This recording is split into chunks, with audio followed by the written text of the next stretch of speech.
जब भी कोई कत्ल होता है, पुलिस 2 ही तरीके से उसकी तफ्तीश करती है। पहला तरीका ये है कि कोई जाकर उसकी एफआईआर लिखाए और दूसरा तरीका ये है कि पुलिस को वो लाश बरामद हो। लेकिन आज की कहानी एक ऐसी पुलिस की नायाब तफ्तीश की है कि जिसमें ना ही पुलिस को लाश बरामद हुई है और ना ही किसी ने उसकी एफआईआर लिखाई। पुलिस को एक छोटी-सी टिप मिलती है और उसी टिप के माध्यम से पुलिस एक ऐसी महिला को गिरफ्तार करती है जिसने अपने पति की हत्या की है और करीब उसके 4 टुकड़े किए अपने प्रेमी के साथ मिलकर और उसको अपने घर के किचन के अंदर दफन कर दिया और रोज उसी के ऊपर तकरीबन 1 साल तक वो उसकी लाश के और उसकी कब्र के ऊपर ही खड़ी होकर खाना बनाती थी और उसी खाने को अपने 2 बच्चों को खिलाती थी और खुद खाती थी। तो दोस्तों आदाब, नमस्कार, सत श्री अकाल, आपका बहुत स्वागत है आपके अपने शो दानिश की ज़ुबानी में। आज की कहानी है जिसकी शुरुआत होती है 2015 में। बिहार के सिवान में एक जगह है रामपुर। यहाँ पर एक लड़का रहता था जिसका नाम था समीर अली अंसारी और उसी गांव में एक रूबी नाम की लड़की रहती थी। दोनों में आपस में प्यार होता है और दोनों शादी का फैसला करते हैं। दोनों अपने अपने परिवारों को बताते हैं और दोनों के ही परिवार वाले इस शादी के लिए राजी नहीं होते। ये जानते हुए भी कि इनके परिवार वाले इनकी शादी से खुश नहीं है, ये दोनों लव मैरिज कर लेते हैं और उसके बाद इनको लगता है कि अब शादी हो चुकी है और वैसे ही दोनों के परिवार वाले इस शादी के लिए राजी नहीं थे और अब आगे खर्चा भी बढ़ेगा, क्यों ना कमाने के लिए शहर जाया जाए। और यही सोचकर ये समीर अली अंसारी और रूबी दोनों सिवान शहर से, बिहार से सीधे करीब 1660 किलोमीटर के करीब गुजरात के अहमदाबाद में एक जगह है फतेहबाड़ी गोकुल धाम सोसाइटी, वहाँ पर आकर रहने लगते हैं। अब क्योंकि ये लड़का समीर काफ़ी मेहनती था और ये राजमिस्त्री का काम करता था और एक एक पैसा जोड़कर ये वहाँ पर अपना एक मकान बनाता है और धीरे धीरे वक्त गुजरता है और इनके 2 बच्चे होते हैं। सब कुछ ठीक ठाक चल रहा था, लेकिन 2024 में अकबर गायब हो जाता है और कि जो भी पड़ोसी थे जिनके साथ वो उठता बैठता था, हंसता था, बोलता था, सब उसकी पत्नी के पास जाते हैं और उससे पता करते हैं कि समीर भाई दिखाई नहीं दे रहे। तो वो बताती है कि उनकी दुबई में जॉब लग गई है। यहाँ पर वो इतना नहीं कमा पाते थे जितना वो दुबई में कमाते हैं। सबको लगता है ये तो अच्छी बात है, लेकिन समीर भाई ने ये सब बातें हमें कभी बताई नहीं, क्योंकि अगर इतनी खुशी की बात होती है तो आदमी अपने यार दोस्तों से आस पड़ोस में इस बात को शेयर भी करता है। और दुबई जैसी जगह एकदम से तो जाएगा नहीं, बहुत सारी उसकी फॉर्मेलिटी हैं, पासपोर्ट, वीज़ा, और उसमें काफ़ी टाइम ऐसा लगता है। खैर, अब लोगों को लगता है कि चलो ऐसा ही होगा और धीरे धीरे वक्त गुजरता है और करीब 3-4 महीने के बाद रूबी अपना घर खाली करने लगती है। अब पड़ोसी फिर से पता करते हैं कि तुम अब कहाँ जा रही हो, तो वो बताती है अब क्योंकि जो मेरे हस्बैंड है वो दुबई में है और अब मैं यहाँ रहूँ या कहीं और रहूँ, इस बात से कोई ख़ास फ़र्क नहीं पड़ता और इसीलिए मैं दूसरी जगह रहने के लिए जा रही हूँ। अब ये बात भी जैन थी, सबको लगता है ये बात भी ठीक है, क्योंकि जब हस्बैंड ही नहीं है तो फिर पत्नी ही यहाँ पर क्या करेगी। अब कुछ दिन वो मकान खाली पड़ा रहता है और कुछ दिन बाद रूबी एक फैमिली के साथ उस मकान में आती है और पड़ोसी फिर उनसे पता करते हैं तो वो बताती है कि मकान खाली पड़ा है, तो क्यों ना मैं इसको किराए पर चढ़ा दूँ। अब खैर एक फैमिली वहाँ पर आके रहने लग जाती है। अब वो ही उसी घर में रह रही है और उसको थोड़ी-सी शिकायत होती है कि यहाँ से हल्की बदबू आ रही है। तो बताते हैं कि इतने दिन से घर खाली पड़ा था, हो सकता है कोई चूहा वगैरह मरा पड़ा हो और उसके बाद वहाँ पर कुछ जो स्प्रे वगैरह कराया जाता है, खुशबू छिड़की जाती है और कुछ दिन वो फैमिली भी उस घर के अंदर रहती है और उसके बाद जो फैमिली उसके घर रह रही थी, उसकी भी जॉब कहीं और लगती है और वो भी उसको खाली करके चला जाता है। और इसी बीच पड़ोसी को एक दिन पता चलता है कि रूबी इस मकान को बेच रही है। अब खैर ये बात धीरे-धीरे प्रॉपर्टी डीलर तक पहुँचती है और डीलर लोगों को उसका घर दिखाना शुरू कर देते हैं और किसी को ये घर पसंद आ जाता है और उसके बाद फिर जो कागजी कार्रवाई थी वो आगे बढ़ती है। तो यहाँ पर जो ये मकान था, ये रूबी के पति समीर के नाम था और डीलर उसको बताता है कि तुम अब समीर भाई को बुलाइए और उनके साइन कराइए और जो इसका मकान का जो पेमेंट है वो ले लीजिए। तो रूबी बताती है कि वो अभी दुबई गए हैं और वहाँ से आने में उनको वक्त लगेगा, तो क्या मैं ही इस पर साइन कर सकती हूँ, लेकिन यहाँ पर जो डीलर है वो उस चीज़ के लिए मना कर देते हैं। अब यहाँ पर जो पड़ोसी थे और जो प्रॉपर्टी डीलर थे उनको कुछ शक होने लगता है। उनको लगता है कि ये मकान भी बेच रही हैं और जो समीर है दिखाई भी नहीं दे रहे। करीब सवा साल हो चुका है और ना ही कोई उनका फ़ोन आया है। और इसी बीच जो क्राइम ब्रांच के पुलिस ऑफिसर थे जिनका नाम था जेएस जडेजा, उनके पास एक फ़ोन आता है कि एक कॉलोनी है फतेहबाड़ी गोकुल धाम सोसाइटी, और वहाँ पर एक व्यक्ति रहता था जिसका नाम है समीर, और वो करीब सवा साल से गायब है, और हमें ये शक है कि उसकी हत्या कर दी गई है। अब क्योंकि जो ये पुलिस का मुखबिर था, इसकी जितनी भी खबरें होती थी सारी पक्की होती थी। तो ये जो जे.एस. जडेजा थे, ये अपने सीनियर को बताते हैं कि एक आदमी है जो करीब सवा साल से गायब है, ऐसा मुखबिर ने बताया। तो उनके जो सीनियर इस बात का फैसला करते हैं कि तुम अपने लेवल से इसका पता लगाइए कि ये बात सच है या नहीं। उसके बाद पुलिस सिविल कपड़ों में यहाँ पर जाती है फतेहपुरी गोकुल धाम सोसाइटी में, और वहाँ पर जाकर देखती है उस मकान के अंदर ताला लगा हुआ है।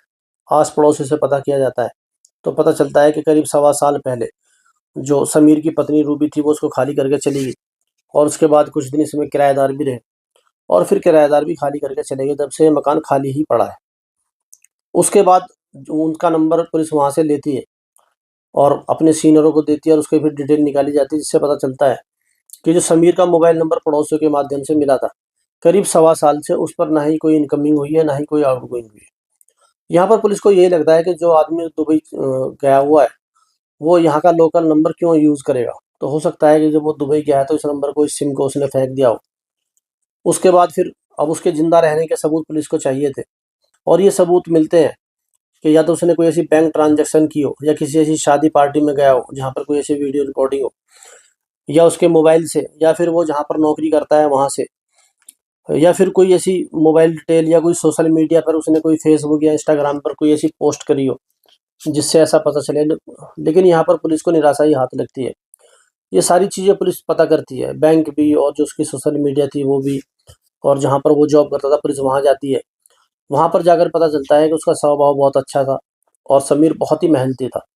लेकिन एक दिन वो अचानक ही आना बंद हो गया, और जो उसके बाकी के पैसे थे उसने वो भी नहीं लिए। तो यहाँ पर पुलिस को शक होता है, क्योंकि अगर वो दुबई जा ही रहा था तो अपने पैसे छोड़कर क्यों जाएगा, वहाँ पर पैसों की ज़रूरत होती है। और दूसरा फिर वो ऐसा क्यों नहीं बताया कि वो दुबई जा रहा है अपने ऑफिस में। और उसके बाद ना ही कोई उसकी ऐसी सोशल मीडिया पर कोई पोस्ट मिलती है, और ना ही कोई ऐसा व्यक्ति मिलता है पुलिस को उसकी जान पहचान में, जिसने उससे कोई 1 साल पहले या 1 साल के बाद कोई उससे कोई मुलाकात की हो। अब क्योंकि इस बात को करीब 1 साल सवा साल हो चुका था, 2024 में वो गुम हुआ, और अब 2025 का सितंबर चल ही रहा है। तो पुलिस को लगता है कि एक आदमी गायब है और उसकी कोई भी ऐसी मौजूदगी की कोई ऐसे सबूत नहीं मिल रहा है। और इस चीज़ के लिए फिर पुलिस सिवान जाती है, तो जो उसका गाँव था। तो सिवान में जाके पता चलता है, क्योंकि दोनों ने ही अपने परिवारों से नाराज़ होकर, उनको नाराज़ करने के बाद दोनों ने जो लव मैरिज किया था, तो दोनों ही परिवार वालों ने उससे इतना वास्ता मतलब रखा नहीं, और वैसे भी वो बिहार से गुजरात चले गए थे। तो लेकिन यहाँ पर पुलिस को यही पता चलता है कि करीब सवा साल से ना ही उसका घर पे फ़ोन आया, और ना ही उसकी जो ससुराल थी वहाँ पर उसका फ़ोन आया, और ना ही किसी यार दोस्त के पास उसका कोई फ़ोन आया। यहाँ पर पुलिस को लगता है कि समीर के ज़िंदा होने का कोई भी सबूत मिल नहीं रहा है पिछले सवा साल से। अब क्यों ना रूबी को ढूँढा जाए और उसकी तलाश तेज़ की जाए। उसके बाद जो इसका समीर का मोबाइल नंबर था, उससे जितने भी उस वक़्त जब वो मौजूद था, उस वक़्त जितने भी उसने कॉल किए थे इनकमिंग, आउटगोइंग, उन नंबरों को निकाला जाता है, और उन पर पुलिस फ़ोन करना शुरू कर देती है। जो पुलिस के आला अधिकारी थे उनको लगता है कि अगर ये सवा साल से गायब है, तो फिर ये ऐसा गया कहाँ? उसके बाद पुलिस उसके पुराने मकान पर जाती है, और जो उसके आस-पड़ोसी थे, उनसे बड़ी सीरियसली पूछताछ करती है, और उनसे जानना चाहती है कि ऐसा क्या तुमने कुछ ऐसा देखा था कि कोई ऐसा बड़ा-सा सूटकेस उस वक़्त यहाँ से गया हो, या कोई ऐसी चीज़ यहाँ से गई हो, या कोई बोरी वग़ैरह या कोई गठरी वग़ैरह। तो वहाँ पर पड़ोसी बताते हैं कि ऐसा तो कुछ भी हमने यहाँ से घर से जाते हुए नहीं देखा, जिससे हमें ऐसा कुछ शक हो। अब क्योंकि मकान बंद था, अब पुलिस को लगता है कि कहीं ऐसा ना हो कि उसको मारकर इस घर के अंदर ही दफ़न कर दिया हो। अब यहाँ पर पुलिस मजिस्ट्रेट से इस चीज़ की इजाज़त लेती है, और एक तारीख रखी जाती है, मजिस्ट्रेट खुद साथ में आते हैं, और कुछ खुदाई वाले लोग आते हैं, और उसके बाद उस मकान का ताला मजिस्ट्रेट की मौजूदगी में तोड़ा जाता है। पुलिस उस घर के अंदर जाती है, और चारों तरफ उसकी मकान की स्कैनिंग करती है कि किसी दीवार पर कोई ऐसा खून का छींट हो, या कोई ऐसा क्लू ऐसा कुछ मिले कि यहाँ पर कोई ऐसा लड़ाई झगड़ा या कोई कोई ऐसी वारदात हुई है। और उसके बाद पुलिस सारे फर्श को चेक करती है, क्योंकि टाइलें बिछी हुई थी। तो पुलिस को यही लगता है कि कहीं ऐसा ना हो कि उसको मार के कहीं टाइल्स के नीचे दबा दिया हो। लेकिन पुलिस को इस बात का बहुत अच्छे तरीके से पता है कि किसी भी लाश को जब ज़मीन के अंदर दबाया जाता है, तो वो कुछ दिन के बाद वो लाश फूलती है, और जब वो लाश फूलेगी, तो वो मिट्टी थोड़ी-सी ऊपर आ जाती है। तो अगर किसी भी टाइल के नीचे कोई लाश होगी, तो उस वक़्त वो ज़रूर फूली होगी, और वो टाइल वहाँ से थोड़ी-सी जिस तरीके से फिनिशिंग से लगी हुई होती है, उस तरीके से उसकी फिनिशिंग नहीं होगी, और थोड़ी वहाँ से ऊबड़-खाबड़ होगी। और पुलिस ख़ैर इस चीज़ की पूरी स्कैनिंग करती है, क्योंकि पूरी तैयारी के साथ गई थी, मजिस्ट्रेट साथ था, पूरा दल-बल साथ था, और पूरा घर चेक करने के बाद भी पुलिस को ऐसा कुछ नहीं मिलता। अब उसके बाद क्योंकि किचन पर ऐसा किसी का भी ध्यान जाता नहीं है, रोज़ का वहाँ खाना बनता है, तो वहाँ पर ऐसा कोई भी क्यों करेगा? लेकिन यहाँ पुलिस का एक ऑफ़िसर जब किचन में जाता है और वहाँ पर जाकर देखता है कि 2-3 टाइल बिल्कुल ऊपर की तरफ उभरी हुई है, और ये बात वो जाकर अपने सीनियर से बताता है, और पुलिस ये फैसला करती है कि किचन को ही खोदा जाए। उसके बाद किचन खोदा जाता है, और उसके अंदर से फिर कंकाल निकलने शुरू होते हैं। सारे कंकाल वहाँ से कलेक्ट किए जाते हैं, और सबको पोस्टमार्टम के लिए भेज दिया जाता है। अब यहाँ पर ये क्लियर हो चुका था कि किसी न किसी की तो हत्या हुई ही है, और रूबी गायब है। सिवान से पुलिस ने पता कर ही लिया है, और उसके बाद जो वहाँ से रूबी का नंबर निकाला जाता है, जो इसकी समीर की फ़ोन डिटेल थी, क्योंकि आदमी अपनी पत्नी को तो फ़ोन करेगा ही कभी ना कभी। तो जब वो उसके साथ था, तो उसको रोज़ फ़ोन करता था, तो वो सारे नंबर स्कैन किए जाते हैं किसके नाम से। तो पुलिस बड़ी आसानी से उसके अंदर से उसका नंबर निकालती है, और रूबी का, और फिर वहाँ से उसकी लोकेशन पता करती है। अब ये पता चल जाता है कि रूबी कहाँ पर रह रही है, लेकिन पुलिस किसी भी तरीके से उस पर कच्चा हाथ नहीं डालना चाहती थी। अब पुलिस ये जानना चाहती थी कि रूबी ने ऐसा क्यों किया। अब क्योंकि बिल्कुल सीधा-सा ऐसा लग रहा था कि ये काम रूबी के ही है, क्योंकि जितने भी पड़ोसी थे उनको सबको रूबी ने ही इस बात को बताया था कि वो दुबई चले गए हैं। और उसके बाद जो ये समीर था, इसकी पूरी कॉल डिटेल निकाली जाती है, और उसी के अंदर से रूबी का नंबर निकाला जाता है, क्योंकि कभी न कभी तो अपनी पत्नी से आदमी उस वक़्त बात करता ही था जब वो यहाँ पर था। तो पति-पत्नी के रोज़ फ़ोन होते थे, तो उसी नंबर को निकाला जाता है, तो पता चलता है ये नंबर रूबी का है, और रूबी के नंबर की फिर डिटेल निकाली जाती है। तो उसमें पता चलता है कि एक दूसरा नंबर है, जिसमें उसकी बहुत सारी बात हो रही है। उसके बाद उस नंबर की पूरी डिटेल निकाली जाती है। तो ये नंबर था किसी इमरान बघेला का। अब आस-पड़ोस में पुलिस जाकर इस बात की पूछताछ करती है, तो पता चलता है कि इमरान नाम का व्यक्ति उसके घर पर हमेशा आता रहता था, और इसी के लिए इन दोनों में झगड़ा भी हुआ था। अब खैर पुलिस इमरान को उठाती है। अब इमरान को इस बात का बिल्कुल इल्म ही नहीं था, वो बिल्कुल एकदम उसके नज़रों में ये था कि एकदम जो भी उसने किया है एकदम परफेक्ट है, क्योंकि उसका कोई इसमें लेना-देना है ही नहीं। और पुलिस उसको उठाती है और उससे सारे सवाल-जवाब पूछती है कि तुम मुझसे इतनी बातें क्यों करते थे? तुम उसके घर क्यों जाते थे? और उसके बाद फिर पुलिस अपनी सख्ती पर आती है, क्योंकि शुरू में प्यार से तो कोई बताता नहीं है पुलिस को। और फिर धीरे-धीरे जो इमरान था, वो सारी बातें बतानी शुरू कर देता है। उसके बाद फिर वहाँ से रूबी का एड्रेस इस इमरान से मिलता है, रूबी को गिरफ्तार किया जाता है। और उसके बाद फिर जो कहानी निकल कर सामने आती है वो ये थी कि जब दोनों की लव मैरिज होती है गाँव में, और उसके बाद ये बिहार के सिवान से गुजरात के अहमदाबाद में आकर रहने लगते हैं। यहाँ पर जो ये समीर था, अपने काम में ज़्यादा व्यस्त हो जाता है, जो अपने बीवी-बच्चों पर इतना ध्यान नहीं देता। अब क्योंकि जैसे-जैसे खर्चे बढ़ते हैं, ऐसे-ऐसे ही आदमी की व्यस्तता बढ़ती चली जाती है। और इसी बीच इसके जो इसका दोस्त था समीर का, ये था इमरान बघेला, और ये भी उसके साथ उसके घर पे आने लगता है।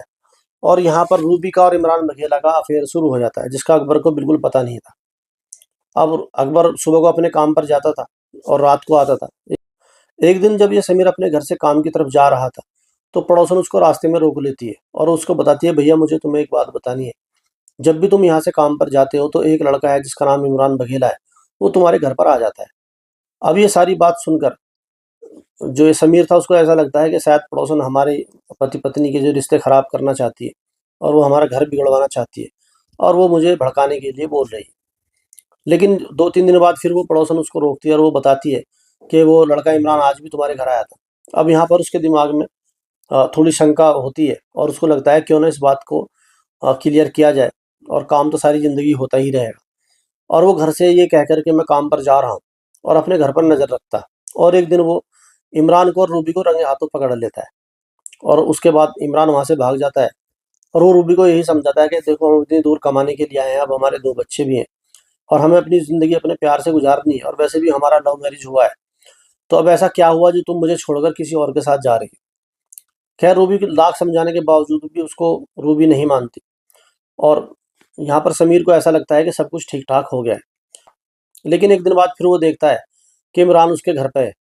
अब ये देखकर वो बहुत परेशान हो जाता है और वो नशा करने लगता है, शराब पीने लगता है और वो आकर अपनी पत्नी रूबी को मारता पीटता और उसको ये सारी चीज़ें बताता कि ये सब करना ठीक नहीं है। लेकिन इधर रूबी बाज नहीं आ रही थी और इधर जो समीर था वो एक तरीके से नशे की तरफ बढ़ता चला जा रहा है।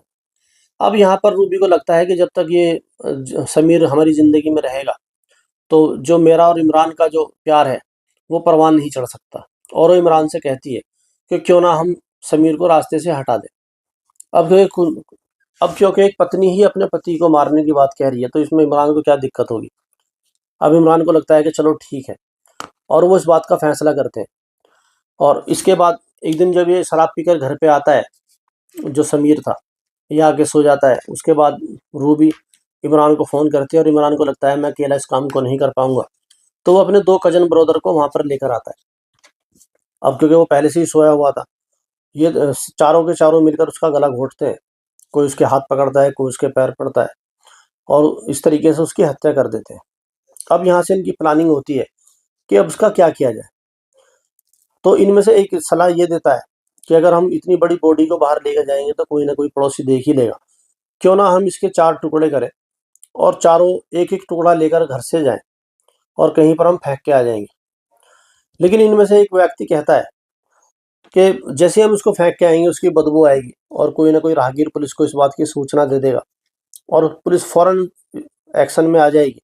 और अब क्योंकि हमने इसको घर में काटा है, बहुत सारी यहाँ खून की छींटें वगैरह हैं और हम पकड़े जाएँगे।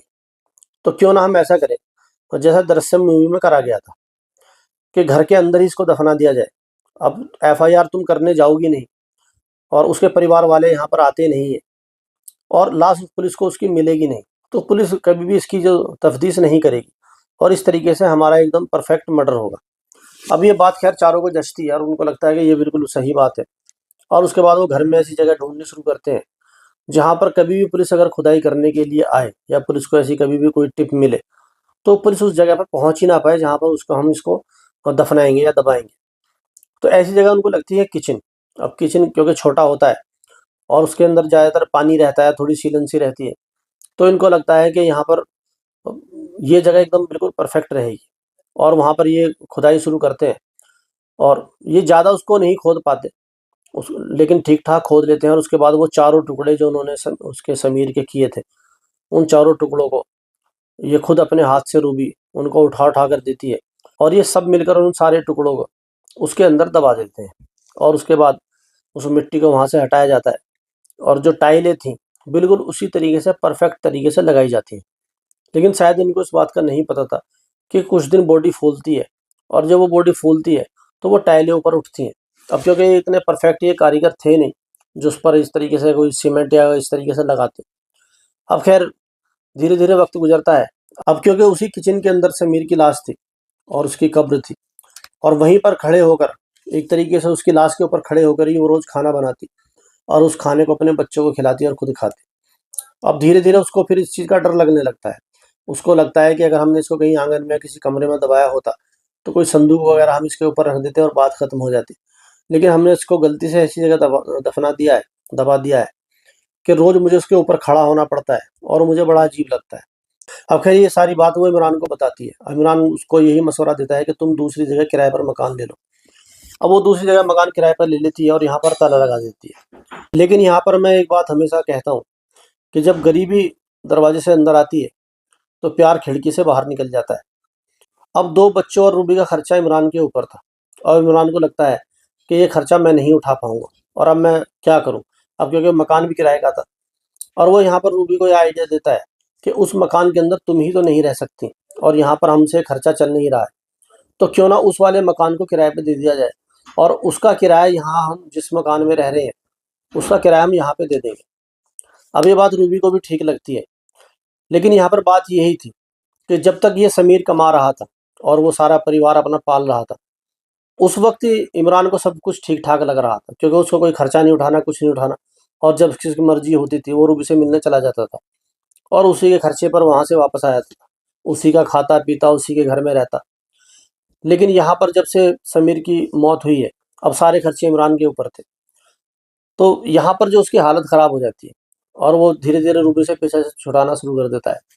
ख़ैर ये उस मकान में फिर एक किराएदार आता है, वो भी परिवार वाला, और वो भी इस बात की शिकायत करता है कुछ दिन बाद कि यहाँ से अजीब-सी बदबू आती है। तो वो बताते हैं क्योंकि मकान काफ़ी दिन से जो खाली पड़ा है, हो सकता है कोई चूहा वग़ैरह मर गया हो, इसमें कोई स्प्रे वग़ैरह करा लेते हैं। लेकिन ये किराएदार को ज़्यादा बात ये जचती नहीं और वो भी उसको खाली करके चला जाता है जब वो बदबू उसके अंदर ख़त्म नहीं होती। खैर मकान अब खाली पड़ा रहता है। अब ये जो मामला था 2024 का था, अब ये सितंबर 2025 आ गया। अब यहाँ पर जो पुलिस को ये टिप मिली थी, इससे पुलिस धीरे-धीरे इस केस तक पहुँचती है और इस तरीके से पूरा केस खुलता है। पूरी कहानी का सार ये है कि एक लड़का-लड़की हैं, अपनी मर्ज़ी से शादी करते हैं, अपने परिवार वालों को नाराज़ करके, और अपनी मर्ज़ी से गाँव छोड़कर शहर में जाते हैं और वहाँ पर अपनी मर्ज़ी से ज़िंदगी गुज़ार रहे हैं, 2 बच्चे भी हैं, सब कुछ ठीक-ठाक हो रहा है। लेकिन यहाँ पर जो महिला थी, जो लड़की थी, उसकी नीयत ख़राब हो जाती है और इस तरीके से एक जो अच्छा खासा उसका जीवन साथी था समीर, जो पूरी मेहनत से और पूरी ईमानदारी से काम कर रहा था, उसने अपना मकान वहाँ पर जाकर बना लिया और वो उसको भी धोखा देती है और उसके बाद फिर वो किस तरीके से उसका कत्ल करती है। और यहाँ पर पुलिस की तफ्तीश की तारीफ़ करनी होगी कि ना एफआईआर है और ना ही कोई लाश बरामद हुई है। एक छोटी-सी टिप पुलिस को मिली और पुलिस ने फिर कड़ी से कड़ी जोड़कर पुलिस कहाँ गुजरात से सीवान जाती है और किस तरीके से कभी सब्जी वाले का भेष बनाकर और कभी किस तरीके से सारी डिटेल निकालती है और उसके बाद इस पूरे घटनाक्रम का खुलासा होता है। तो ये थी आज की सच्ची घटना। इस घटना पर आपकी क्या राय है कमेंट में ज़रूर बताएँ। चैनल को लाइक करें, सब्सक्राइब करें। अब आपसे मुलाकात होगी कल रात 8 बजे किसी दूसरी सच्ची घटना के साथ। तब तक अपना और अपनों का बहुत ख़्याल रखें। बहुत-बहुत धन्यवाद।